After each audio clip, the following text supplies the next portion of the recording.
McQuestion, talking about things that matter with people who care. Production of McQuestion is made possible in part by individual viewers, supporters of the Foundation for Responsible Television, CF Accountants and Consultants, adding value to clients throughout the region, the Hatton W. Sumner's Foundation for the Study and Teaching of the Science of Self-Government, the University of Texas at Dallas, creating the future, Sundown Ranch, one sundown at a time.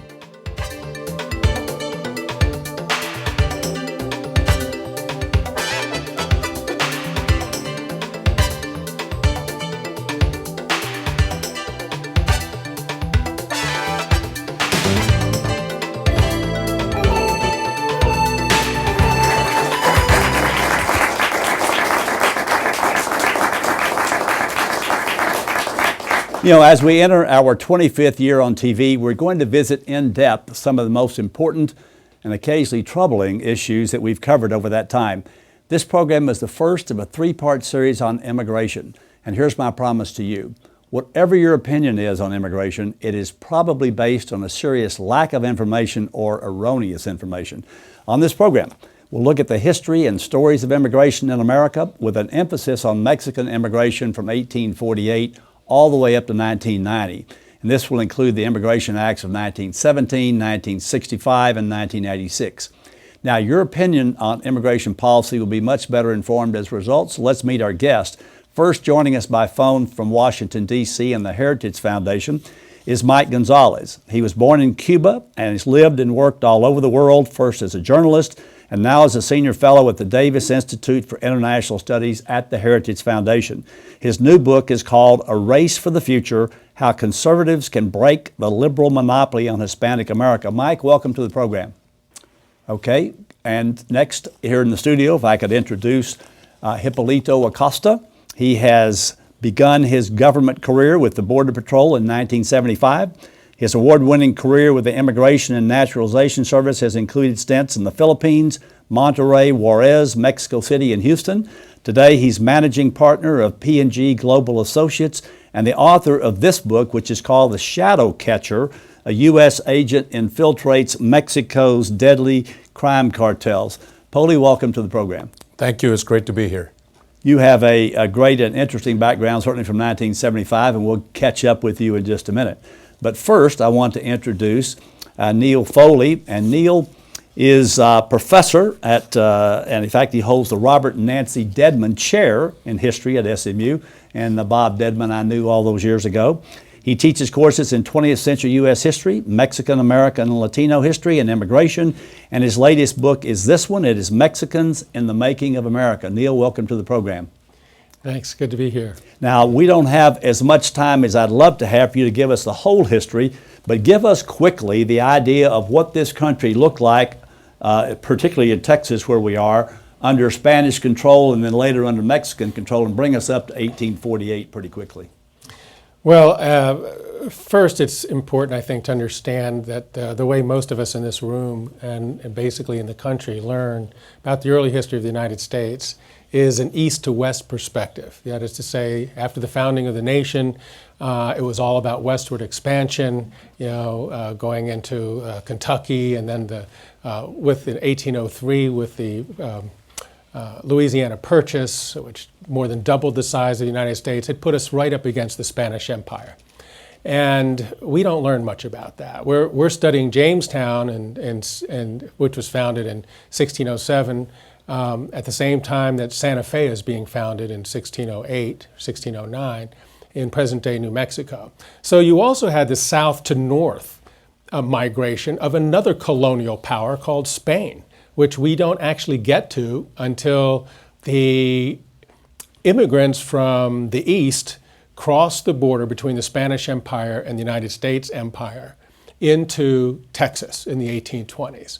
And that's where the conflict begins, and the cooperation. There was both. But the point is, the United States deeply desired to have a nation of continental proportions, from sea to shining sea. They tried to purchase the American West basically from Mexico. Mexico did not want to sell. And so in 1846, the United States essentially began a war with Mexico and seized the northern half of Mexico, which included not only the present-day 4 border states of California, Arizona, New Mexico, and Texas, but also in the entire state of Nevada, Utah, and parts of Wyoming, Colorado, and Oklahoma. It was a huge chunk of real estate. Virtually half of Mexico was seized. Now, with the seizure of that land in 1848, the border, as we know it today, was established, making anybody who crossed that border from south to north an immigrant, okay, in theory. In reality, Mexicans have been crossing that border in a circular pattern of migration to and from places in the border states to work, and weren't even called immigrants. They were just transnational or migrant laborers.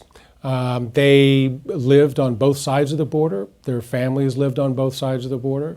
And it wasn't even thought of a place where control was needed. Even in the 1920s, when immigration from Mexico became rather large, already they had in place an immigration law in 1917 that was not even aimed at Mexicans. Our first immigration law was the Chinese Exclusion Act of 1882, and it's pretty self-explanatory. It was to prevent the Chinese from coming to California. The next big and important immigration law was the 1917 Immigration Act, first really comprehensive federal immigration law that required anybody coming off the boat in Ellis Island or crossing the border from Mexico or from Asia to pay a head tax and pass a literacy test and so forth. It was an attempt at screening the immigrants.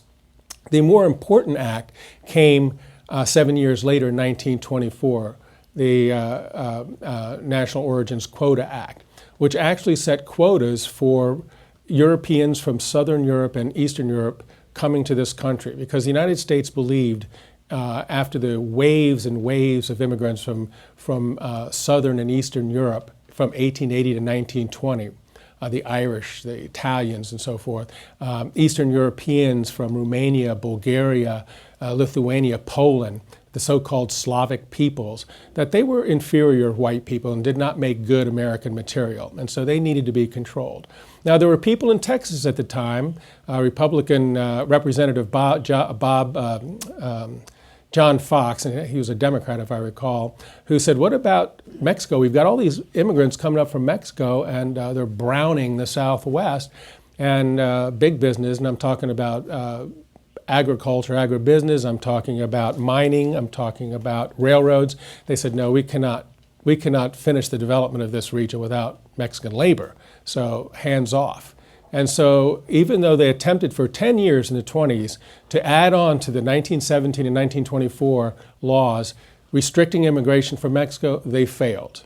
Okay, let me stop you right there, and I'm going to go to Mike in just a second. I want to ask you one last thing. You've forgotten something that's important to all Texans, and that's what happened in 1836, as I recall, something about the Alamo. So you have to talk about that, for goodness sake, or do we? Well, I just assume that you and others in this room who grew up in Texas didn't need another lecture on the Alamo. Am I right about that? Well, we have this saying, remember the Alamo. So, and one day I woke up and forgot the Alamo one day, so it was a real problem. Okay, Mike, can you hear me? I can hear you. Okay, good. Well, let me just ask you this then. Take us back from the book that you wrote. Take us back wherever, I don't know exactly where you started, but we just gotten up to about 1917 and 1924. So give us some perspective on where you saw, let's just say, the Mexican-American situation prior to that time. Well, I mean, the Mexican presence in this country begins obviously with Juan de Oñate, who was actually born in the Americas, though obviously the child of Spaniards, in part Jewish too, when he crosses the Rio Grande in 1598 and establishes a footprint of Hispanic existence in this country, which continues to this day. So I don't know what was said before me, but obviously in 48, the United States inherits from 100 to 150,000 Mexican nationals who become, in time, American nationals. They're not evenly distributed. They're mostly in Texas and in New Mexico, very lightly distributed in Arizona in California, and there are many in southern Colorado as well, the St. Louis Valley. And then you also have the other pole, which begins in 1565, well before Jamestown, and well before Plymouth Rock, when Menendez de Aviles arrives in Florida. So these are things that go way back. Obviously, the vast majority of the 53 million Hispanics in this country today are not descendants of these conquistadors, but they're the descendants of immigrants or are immigrants themselves. Okay, good. I appreciate that. Now, Neil, let me go back to you then. Take us from 1924 up to, let's say, 1965, because that was a sort of a watershed event at the time. Well, okay. We did not have, after 1924, any major immigration reform until the 1965 Act. And I think it's interesting when people think of the 1960s that they don't think of immigration. They think of African American civil rights, and they think of anti-war movement. They think of a lot of different things, but it was like, were we really thinking about immigration in the 60s? And the answer is no, we were not. But we were thinking about laws on the books that were race-based. Because if the 60s was about anything, it was about rights, and rights not based on the color of your skin or other things, but rather on your rights as a U.S. citizen, as the Constitution requires. And so when we looked at our immigration laws, we realized that there was a racial basis to our 1924 laws. That is to say, we were 1924 excluded all immigration from Asia. That is to say, you couldn't even come to this country because of a law that was passed in 1790 in the First Continental Congress, which was the first naturalization law that we ever had, and was not overturned, by the way, until 1952. Now, that naturalization law, which is if you come to this country, you're an immigrant, you want to become an American citizen, here's the first criterion you must meet. You must be a free white person. Okay, so that excludes all Asians. All right, so Asians could never be citizens. Now go back in time to 1790. Why would the Founding Fathers and the First Continental Congress pass a law that says only white people can be citizens? Well, what other people were around them that worried them? Well, the answer to that is obvious. It was slaves and free blacks, manumitted blacks, and American Indians of various tribal stripes. They were not the kind of material that the Founding Fathers and Americans, the original Americans, believed could be made into citizens who understood the demands and obligations of self-governance. Okay, now fast forward to 1924, and you can see already that now they've trained their attention on Europe and saying not all Europeans would make good Americans either. Only Northern Europeans and from certain European countries, but not Italians and not Greeks and not Poles and not other Slavic people. And those were the people who were targeted by 1924. So the 1965 law ended quotas based on racial preferences and gave us a race-neutral law that was going to structure who comes to this country by certain categories of visa. And the first category of importance was family reunification. What about the people who are already here? All right. Don't they have a right to reunify their families? And so what that did was it gave parents the right to, or adults the right to bring their parents over, their children over, their siblings over. Once they came over and got their green cards and were on what we now call a path to citizenship, they then could invite other family members, that is to say their parents and their unmarried children, to this country. And that set off a chain migration, which was not intentional, but is what happened, so that we got more immigration. Are you saying we had the law of unintended consequences working more than once in immigration policy? Yeah, well, more than once in American history. So it just so happened that that 1790 immigration law after Civil War was amended to include immigrants from Africa, even though they weren't free white people. Because of the 13th, 14th, and 15th Amendment, you couldn't exclude black immigrants. But there was no unintended consequence because there was no waves of immigration from Africa from 1865 to the present day. They did not contend with the fact that when you have a nation built on conquest that shares a 2,000-mile border with the country that you conquered, and a history, hundreds and hundreds of year history of circular migration that it wasn't going to end. In fact, it was only beginning in the huge numbers that came up in the 1970s, 1980s, in particular the 1990s. Okay, great. Now, Mike, could you hear what he said that time? Yeah, I would like to tweak that a little bit. I would say the Immigration Act of 1924 was not really about race. It was really about Italians and Jews from Russia. As Neil knows, Chinese were already excluded in 1880, the Chinese Exclusion Act of 1882, and the Japanese had been excluded in the Gentleman's Agreement of 1907. What really got the country in a tizzy were Italians who, I think in 1920, something like 200,000 Italians, mostly Sicilians, had come in. And then there was this feeling that they wanted to keep the country with the same demographic makeup that it had. Rapid shifts in demography have always been a concern in this country, which we're a nation of immigrants, and so it is always tied with that. So as soon as the 1924 law is passed, the act, the next year, Italian immigration dwindles down to, I believe, 5,000 and remains very low. In fact, in 1965, when the Kennedys and all the other people who were supporting the naturalization, the Immigration Act of 1965, they never foresaw, at least they said they never foresaw, a shift towards Latin America and Asia. They actually spoke about Italians all the time, and they went to Italian clubs and Sons of Columbus and spoke about that. The Western Hemisphere never had any limits. Presidents could use. There was something called people who would be a public charge would not be allowed, and a lot of Mexican immigration was limited that way in the intervening years. But the law of 24 did nothing about the Western Hemisphere. There was zero limits on immigration from Latin America and the Caribbean. And one more thing that I want to throw in that I don't think has been mentioned. Again, I haven't heard everything.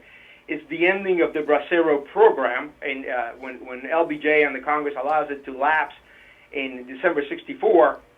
Another unintended consequence of that is that within 3 or 4 years, you have a huge explosion in illegal immigration, which hadn't been a problem in '63. You had almost no illegal immigration.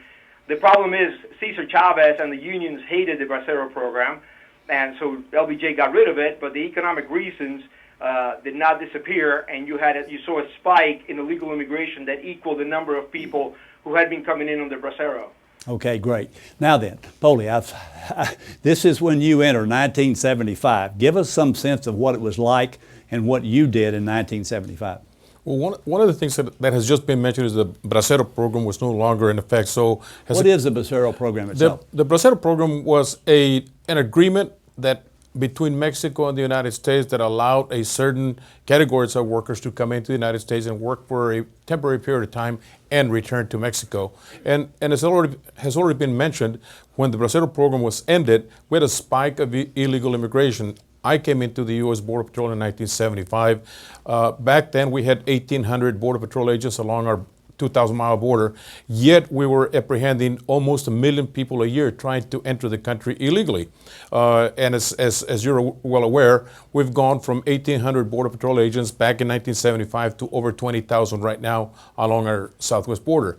But we saw an increase in illegal immigrants coming into the country, still being employed, of course, and ultimately we end up in 1986, where we see the Immigration Reform and Control Act, where there's amnesty that's granted to several million people that were living inside the United States. But I think one of the things that's interesting, during that period of time prior to 1986, we had not increased our Border Patrol resources, so it wasn't uncommon for illegal immigrants to come into the country, work for a period of time, and it was like a cycle. Return to Mexico, and ultimately they wouldn't stay here. They wouldn't bring their families, and it wasn't until much later that would happen. Okay. Bring us up to date then for the 86 Act from your standpoint, Neil.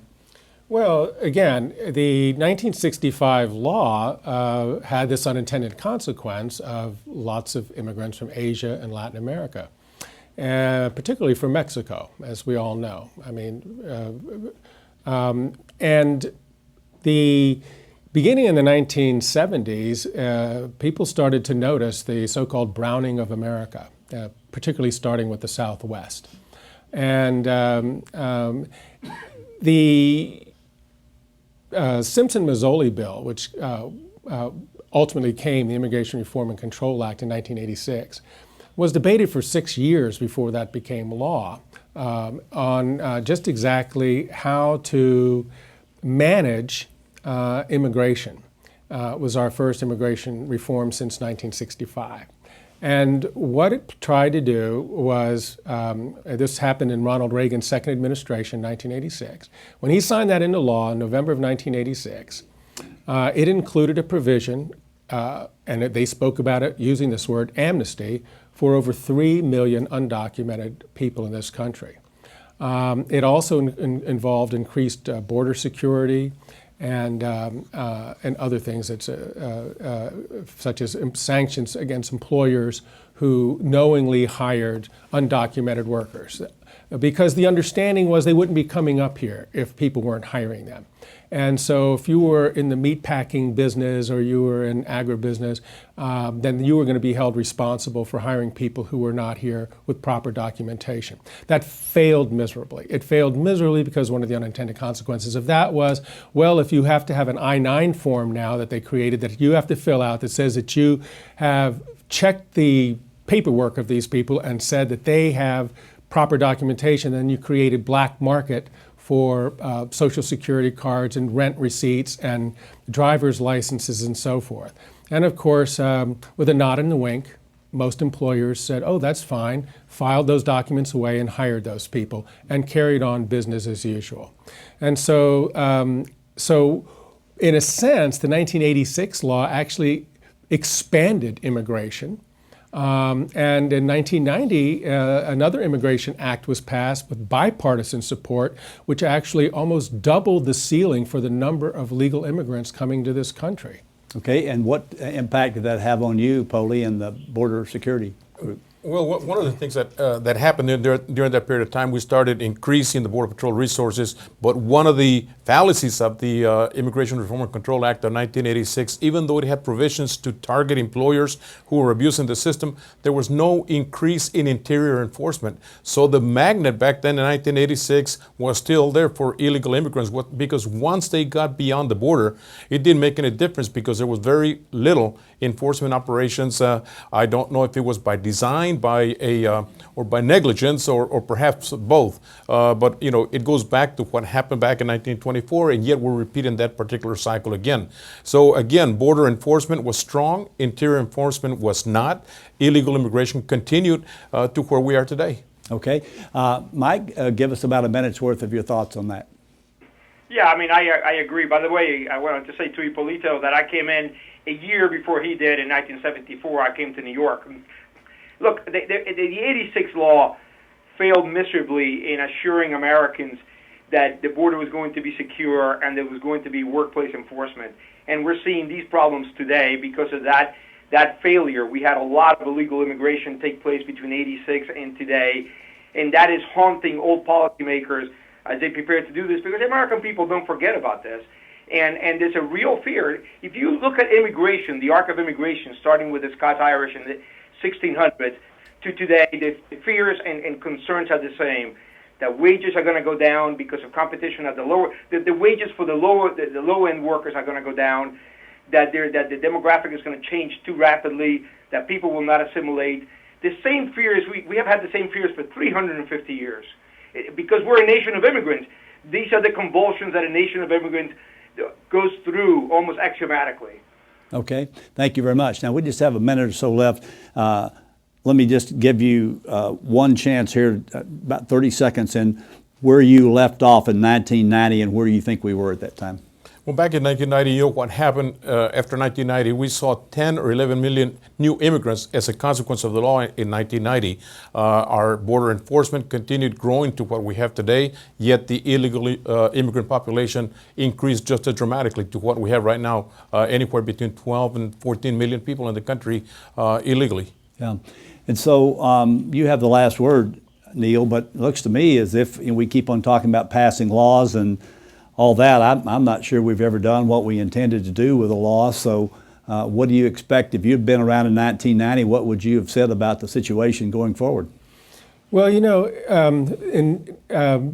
what we've done is focused on almost everything about the border and enforcement at the border. And if you think about that kind of approach, you are missing the larger picture of why people come to this country in the first place. And frankly speaking, in reinforcing the border today is too little too late, because we are down, our rate of immigration from Mexico is down to 0. Well, I appreciate that. Thank you for all of your promises to the future and the past stories. I promised you an interesting set of stories, and I think you'll agree that we delivered. Now, please join us for part 2 of this series, where we'll examine what happened from 1990 up to 2015. On part 3, we'll look at suggestions for an immigration policy that will work for most Americans, or at least we hope so. So go to McQuestionTV.com, follow us on Twitter.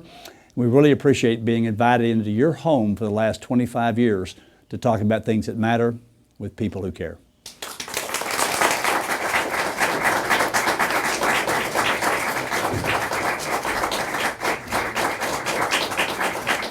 A DVD of this program is available for $20 plus $5 postage and handling, and in Texas, applicable tax.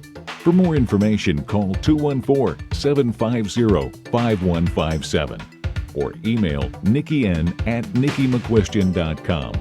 Visit our website at www.mcquestiontv.com. You can also follow us on Twitter at www.twitter.com/McQuestionTV or download McQuestion TV video podcasts on iTunes.